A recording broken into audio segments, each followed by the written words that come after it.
All right, I'm back. I'm gonna read Tragedy and Hope. I'm on page 248, just in the middle of the section. All right.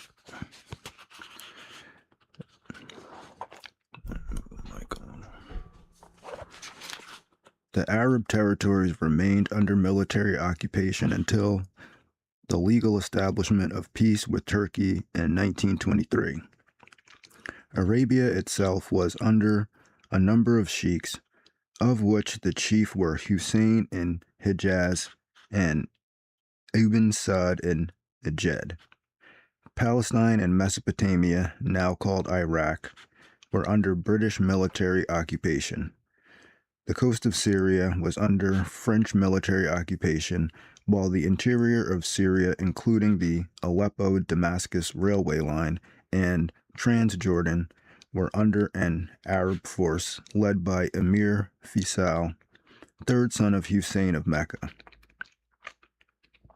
Although an American commission of inquiry known as the King Crane Commission in 1919 and a General Syrian Congress of Arabs from the whole Fertile Crescent recommended that France be excluded from the area, that Syria-Palestine be joined to form a single state with Faisal as king, that the Zionists be excluded from Palestine in any political role, as well as other points.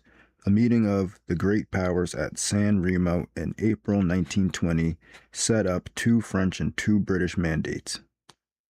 Syria and Lebanon went to France, while Iraq and Palestine, including Transjordan, went to Britain.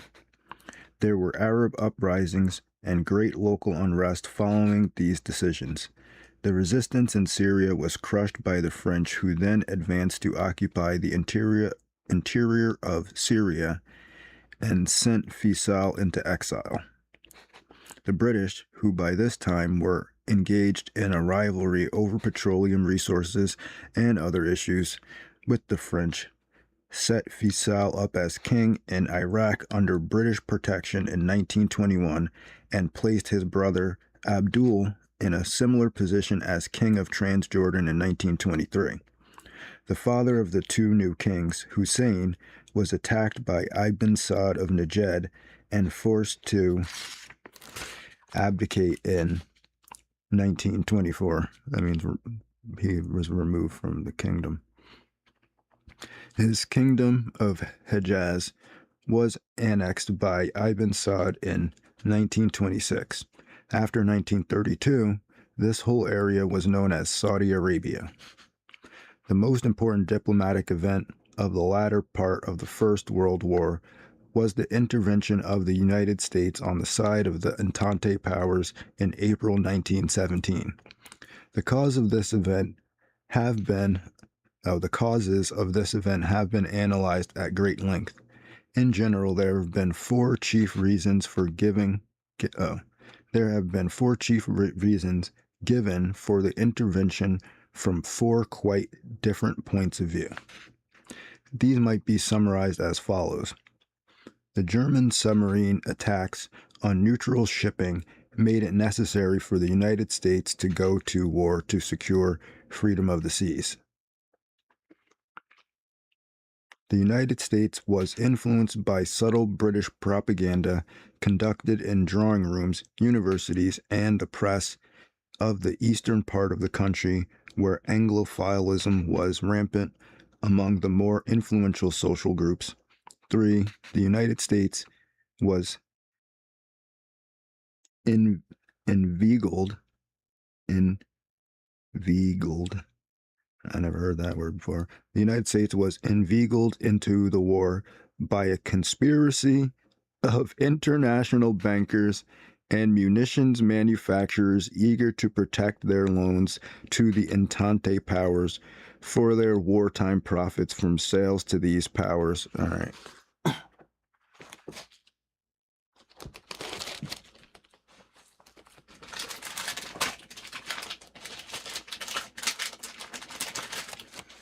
I gotta get a post-it note for that one.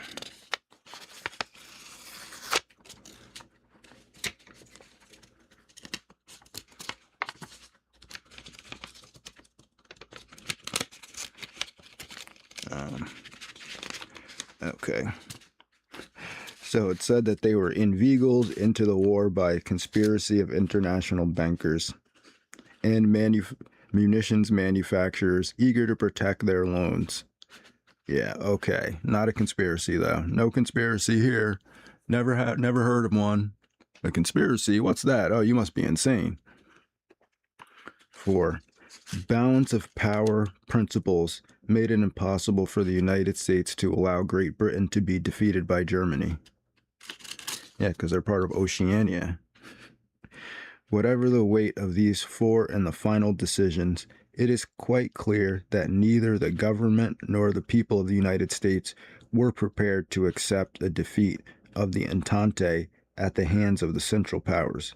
Indeed, in spite of the government's efforts to act with a certain semblance of neutrality, it was clear in 1914 that this was the view of the chief leaders in the government, with the single exception of Secretary of State William Jennings Bryan.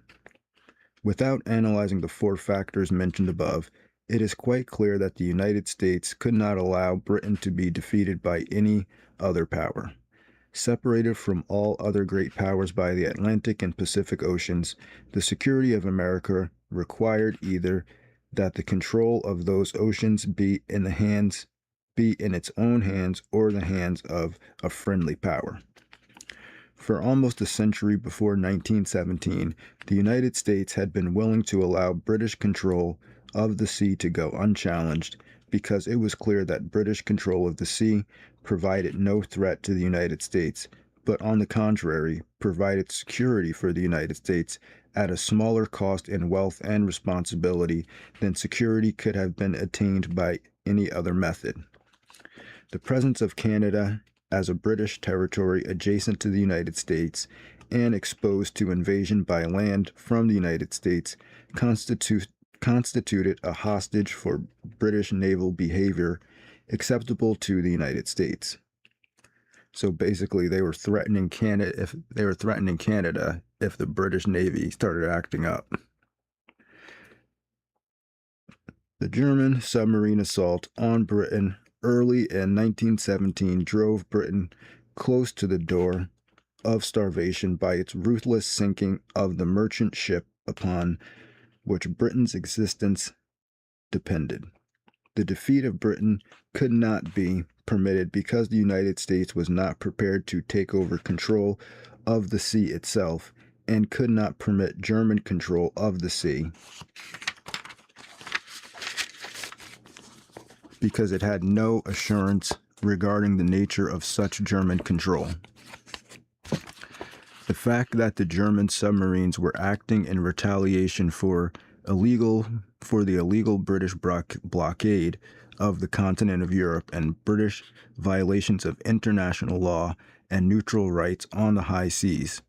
The fact that the Anglo-Saxon heritage of the United States and the Anglophilism of its influential classes made it impossible for the average American to see world events except through the spectacles made by British propaganda. The fact that Americans had lent the Entente billions of dollars, which would be jeopardized by a German victory, the fact that the enormous Entente purchases of war material had created a boom of prosperity and inflation which would collapse the very day that the Entente collapsed, all these factors were able to bring weight to bear on the American decision only because the balance of power issue laid a foundation on which they could work. The important fact was that Britain was close to defeat in April 1917, and on that basis the United States entered the war. Basically because they didn't want to lose, because the rich people didn't want to lose their money that they invested in weapons and all the other stuff. So they decided to send poor American people to the war to protect their investment. That's what's really happening here.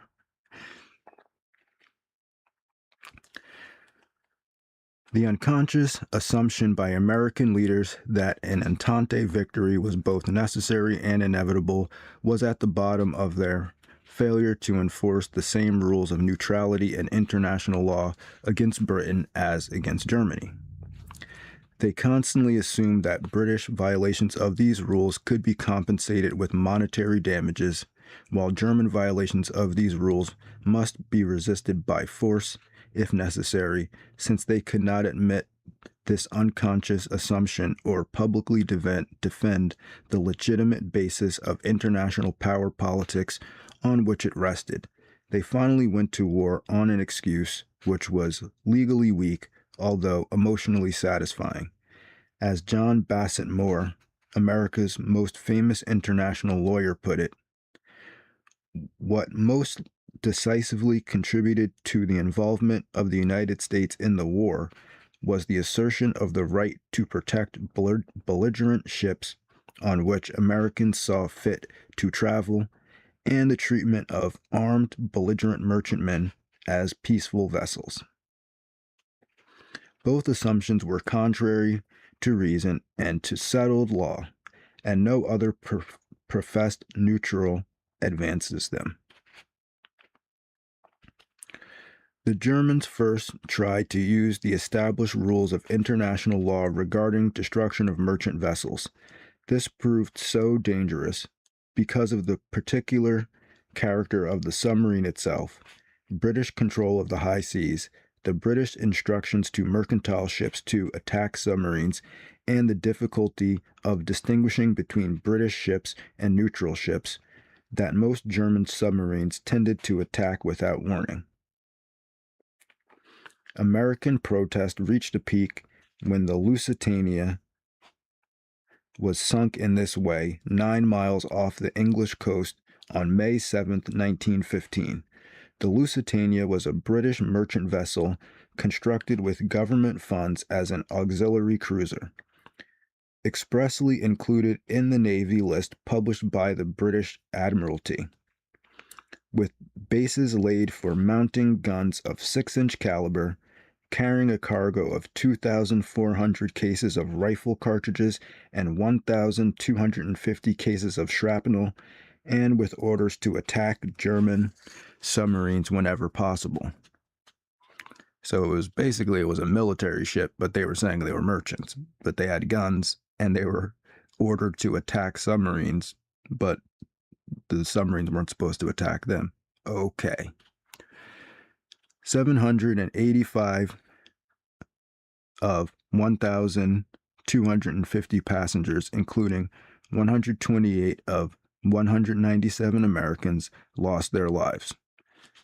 The incompetence of the acting captain contributed to the heavy loss, as did also a mysterious second explosion after the German torpedo struck. The vessel, which had been declared unsinkable, went down in 18 minutes. The captain was on a course he had orders to avoid. He was running at reduced speed. He had an inexperienced crew.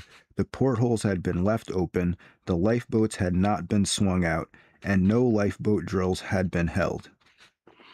The propaganda agencies of the Entente powers made full use of the occasion. The Times of London announced that 4/5 of her passengers were citizens of the United States. The actual proportion was 15.6%. The British manufactured and distributed a medal which they pretended had been awarded to the submarine crew by the German government. So, more propaganda, fake news, right? A French paper published a picture of the crowds in Berlin at the outbreak of the war in 1914 as a picture of Germans rejoicing at news of the sinking of the Lusitania. So a lot of fake news on that, on the Lusitania. A lot of fake news.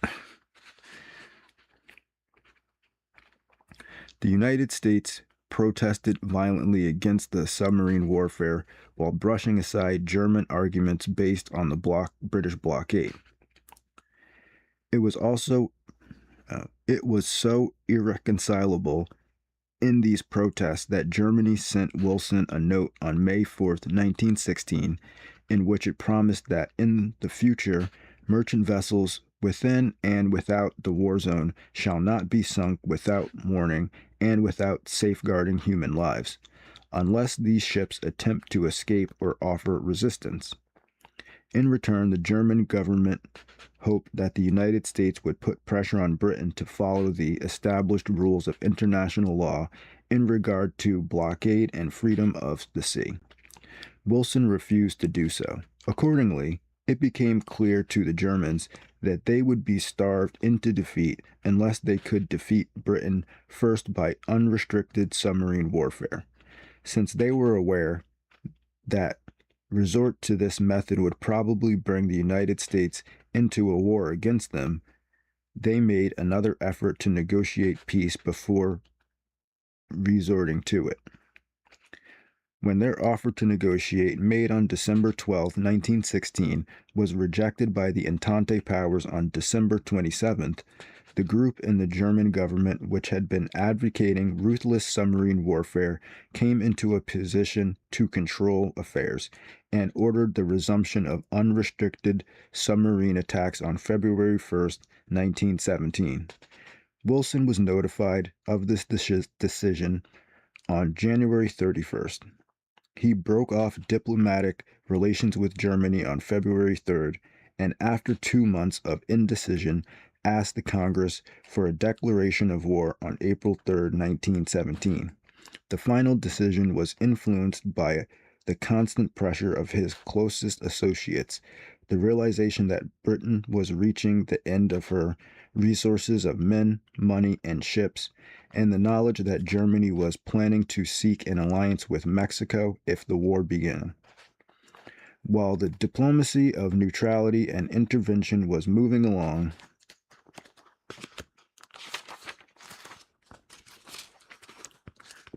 the lines we have described, a parallel diplomatic effort was being directed toward effort to negotiate peace. These efforts were a failure, but are nonetheless of considerable significance because they reveal the motivations and war aims of the belligerents. They were a failure because any negotiated peace requires a willingness on both sides to make those concessions which will permit the continued survival of the enemy.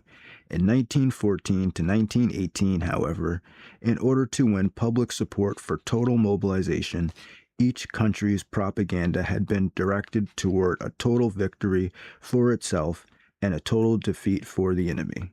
In time, both sides became so enmeshed in their own propaganda that it became impossible to admit publicly one's readiness to accept such lesser aims as any negotiated peace would require.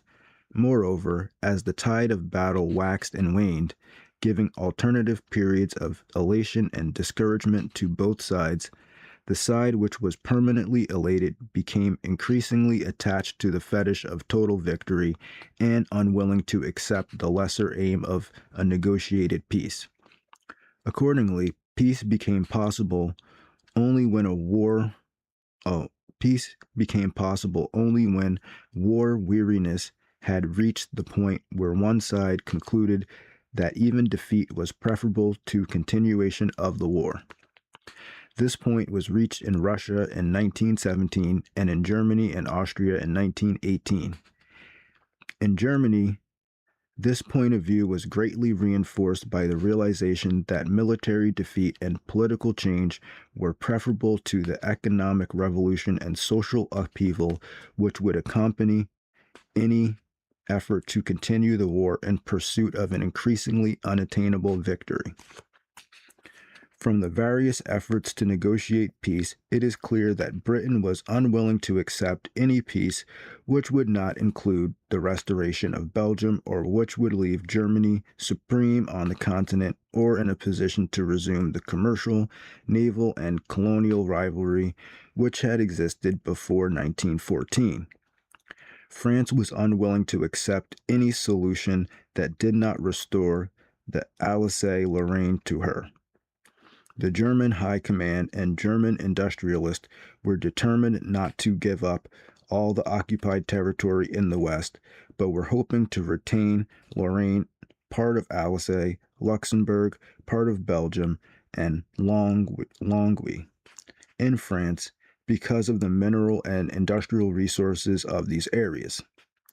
The fact that Germany had an excellent supply of coking coal with an inadequate supply of iron ore, while the occupied areas had plenty of the latter but an inadequate supply of the former, had a great deal to do with the German objections to a negotiated peace and the ambiguous terms in which their war aims were discussed. Austria was, until the death of Emperor Francis Joseph in 1916, unwilling to accept any peace which would leave the Slavs, especially the Serbs, free to continue their nationalistic agitation for the disintegration of the Habsburg Empire. On the other hand, Italy was determined to exclude the Habsburg Empire from the shores of the Adriatic Sea, while the Serbs were even more determined to reach those shores by the acquisition of Habsburg-ruled Slav areas in the Western Balkans. After the Russian Revolution of 1917, many of these obstacles to a negotiated peace became weaker. The Vatican, working through Cardinal Pacelli, later Pope Pius the 12th, sought a negotiated peace which would prevent the destruction of the Habsburg Empire, the last Catholic great power in Europe. Prominent men in all countries, like Lord Lansdowne, British Foreign Secretary before 1914, became so alarmed at the spread of socialism that they were willing to make almost any concessions to stop the destruction of civilized ways of life by continued warfare. Humanitarians like Henry Ford or Romain Roland became increasingly alarmed at the continued slaughter, but for this reason, we have already mentioned, peace remained elusive until the great German offensives of 1918 had been broken. It's funny how people like Henry Ford are anti-Semitic, but then they also are like against wholesale slaughter of people. Funny how that is. Funny how people that are against like Zionism are also against genocide. That's kind of going back all the way back to 1918. Wow. After what Ludendorff called the Black Day of the German Army, August 8, 1918, a German Crown Council meeting at Spa decided victory was no longer possible and decided to negotiate for an armistice. This was not done because of a controversy between the Crown Prince and Ludendorff, in which the former advised an immediate retreat to the Hindenburg Line, 20 miles to the rear, while the latter wished to make a slow withdrawal so that the Entente could not reorganize an attack on the Hindenburg Line before winter. The two Entente victories at San Quentin on August 31st and in Flanders September 2nd made this dispute moot. The Germans began an involuntary retreat, drenching the ground they evacuated with mustard gas in order to slow up the Entente pursuit, especially the tanks. The German High Command removed the Chancellor, Hertling, and put in the more democratic Prince Max of Baden, with orders to make an immediate armistice or face military disaster September 29th to October 1st, 1918. On October 5th, a German note to President Wilson asked for an armistice on the basis of the 14 points of January 8, 1918, and his subsequent principles of September 27, 1918. These statements of Wilson had captured the imaginations of idealistic persons and subject peoples everywhere. The 14 points promised the end of secret diplomacy, freedom of the seas, freedom of commerce, disarmament, a fair settlement of colonial claims, with the interest of native peoples receiving equal weight with the titles of imperialist powers, the evacuation of Russia, the evacuation and restoration of Belgium, the evacuation of France, and the restoration of her Alsace-Lorraine, as in 1870, the readjustment of Italian frontiers on national lines, free and autonomous development for the peoples of the Habsburg Empire, the evacuation, restoration, and guarantee of Romania, Montenegro, and Serbia, with the last named securing free access to the sea. See how they always need to get access to the water so they can ship stuff out, imports and exports. Right.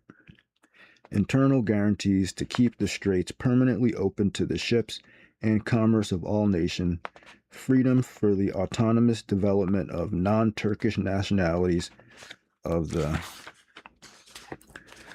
Ottoman Empire, along with a secure sovereignty for the Turks themselves, an independent Polish state with free access to the sea and with international guarantees, a League of Nations to afford mutual guarantees of political independence and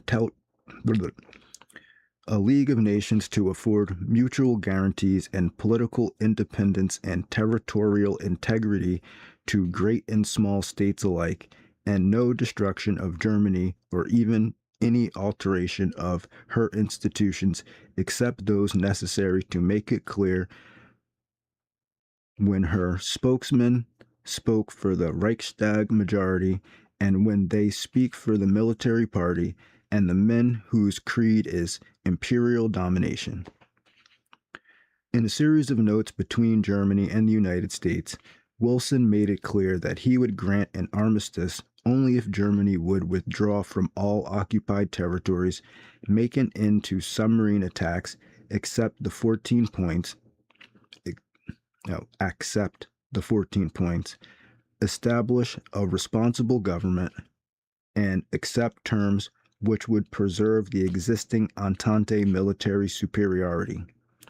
He was most insistent on the responsible government, warning that if he had to deal with military masters or monarchical autocrats, he would demand not negotiations but surrender. The German constitution was changed to give all powers to the Reichstag. Ludendorff was fired. The German navy at Kiel mutinied, and the Kaiser fled from Berlin, October 29th. In the meantime, the Entente Supreme War Council refused to accept the 14 points as the basis for peace until Colonel House threatened that the United States would make a separate peace with Germany. They then demanded and received a definition of the meaning of each term, made a reservation on freedom of the seas, and expanded the meaning of restoration of invaded territory to include compensation to the civilian population for their war losses.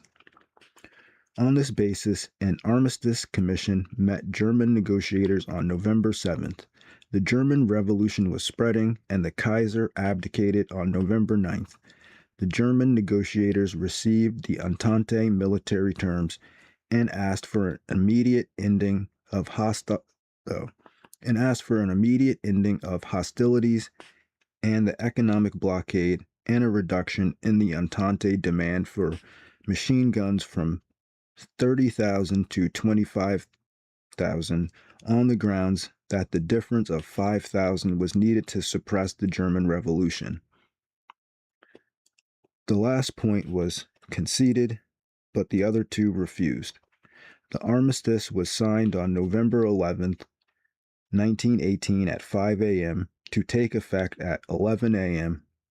It provided that the Germans must evacuate all occupied territory, including Alsace-Lorraine, within 14 days, and the left bank of the Rhine, plus 3 bridgeheads on the right bank with 31 days, that they surrendered huge specified amounts of war equipment, trucks, locomotives, all submarines, the chief naval vessels, all prisoners of war and captured merchant ships, as well as the Baltic fortress and all valuables and securities taken in occupied territory, including the Russian and Romanian gold reserves. The Germans were also required to renounce the treaties of Brest-Litovsk and Bucharest, which they had imposed on Russia and Romania, and to promise to repair the damage of occupied territories. This last point was of considerable importance, as the Germans had systematically looted or destroyed the areas they evacuated in the last few months of the war. The negotiations with Wilson leading up to the armistice of 1918 are of great significance, since they formed one of the chief factors in subsequent German resentment at the Treaty of Versailles. In these negotiations, Wilson had clearly promised that the peace treaty with Germany would be negotiated and would be based on the 14 points. As we shall see, the Treaty of Versailles was imposed without negotiation, and the 14 points fared very poorly in its provisions. An additional factor connected with these events lies in the subsequent claim of German militarists that the German army was never defeated but was stabbed in the back by the home front through a combination of international Catholics, international Jews, and international socialists. There is no merit whatever in these connections. The German army was clearly beaten in the field. The negotiations for an armistice were commenced by the civilian government at the insistence of the High Command, and the Treaty of Versailles itself was subsequently signed, rather than rejected, at the insistence of the same High Command in order to avoid military occupation of Germany. By these tactics, the German army was able to escape the military occupation of Germany, which they so dreaded, although the last enemy forces did not leave German soil until 1931. No portions of Germany were occupied beyond those signified in the armistice itself, the Rhineland and the three bridgeheads on the right bank of the Rhine, except for a brief occupation of the Ruhr district in 1923. All right. So that's the end of the section. I'm on page 225. The next section is the home front. Wait, should I go down that? Yeah.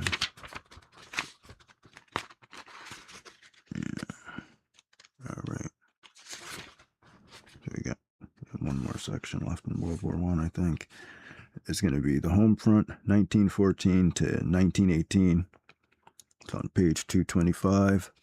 The PDF link is in the description if you want to read it. Other than that, I'm going to get out of here for now. Thanks for watching if you did watch it. I don't know. Have a good day and peace.